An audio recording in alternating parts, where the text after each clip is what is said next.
The anime stocks have been going up. As more people watch it, even more people review it, just like me. But there's still a lot of anime that surprisingly don't get talked enough about. And not just in reviews, but even in casual conversations. I know I have friends. Yeah, surprises me too. But the point is that there's anime that go above and beyond what's expected, but they still don't get talked about. So it made me think, can an anime be too good?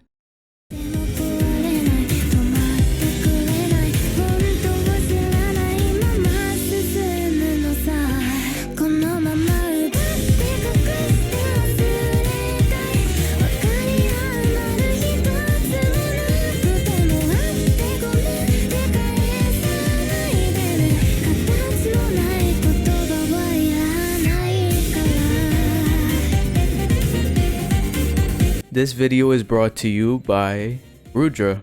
Hopefully I didn't butcher your name, but this video is actually inspired from the comment about Violet Evergarden. So yeah, shout out to my first non-profit sponsor. Alright, now back to the video. So there's a couple of animes I want to talk about, but I think it's best we start with the OG, Fullmetal Alchemist Brotherhood.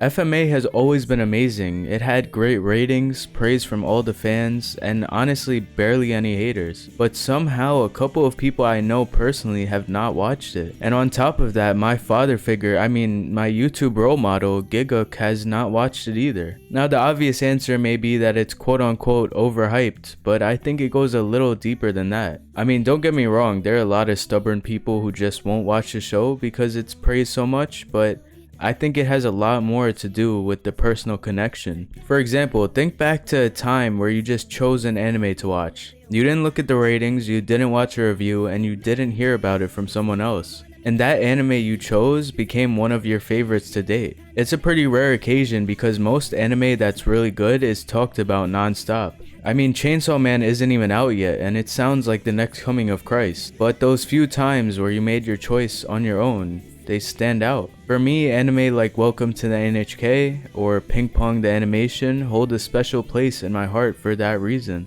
Critically, they have some of the worst animation. I've seen much better, and on a technical level, they don't come close to a lot of anime.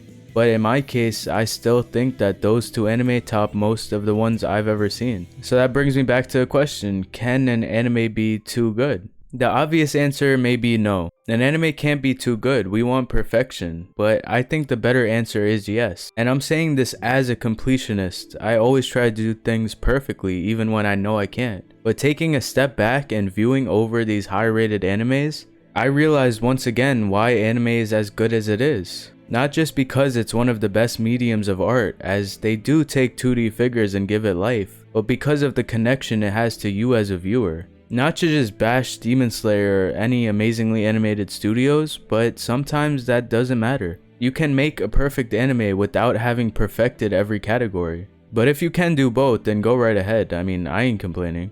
And that brings me to these two beautiful shows with lovely female leads. She is very gorgeous to me!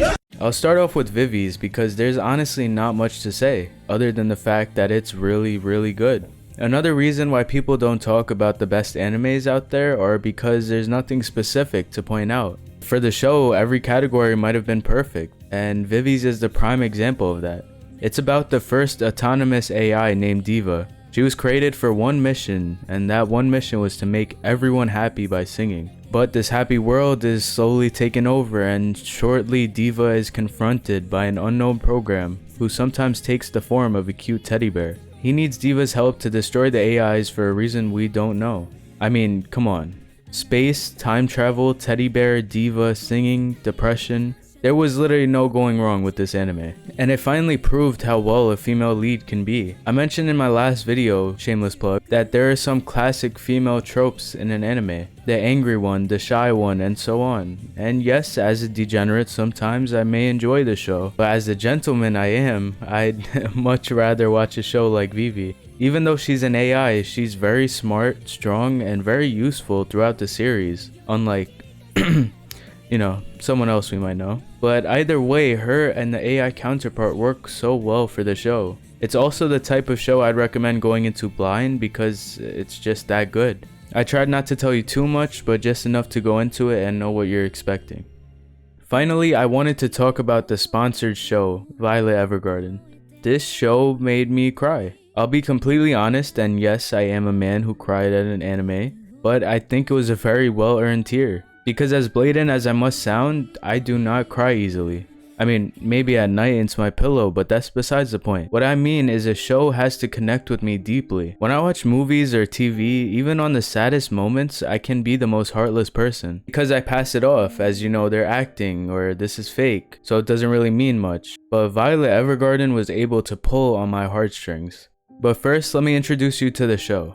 It takes place in the aftermath of a great war, where Violet Evergarden, our main character, is a young female ex-soldier, and she gets a job at a writer's agency. She goes on assignments and sends letters that can connect people who really need it. And she tries to find her place amongst this post-war era. I mean, that in itself is beauty. The story instantly connects to our world. We've had wars and unfortunately we still have them, but because of that, people are permanently changed. If they're lucky enough to even come back from the war, issues like PTSD, traumas, and just the impact of what they've seen is beyond description.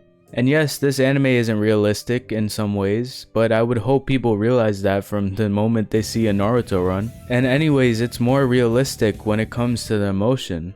This show had some of the best eye animation. Aside from the vibrancy and the quality in the eyes, it actually showed emotion. I mean, even though she was a Hokage level soldier, the stories were still so emotional. It had to do with some heavy loss, but found the hope within each story. So it's not just a sad bait, but it actually develops the characters and proves once again that girls get it done. It's a very similar case to where every category, the music, the animation, the characters, just everything is done very well. So this is definitely best to go blind into as well. I usually talk about some spoilers, but I think you should just go check these shows out if you haven't already.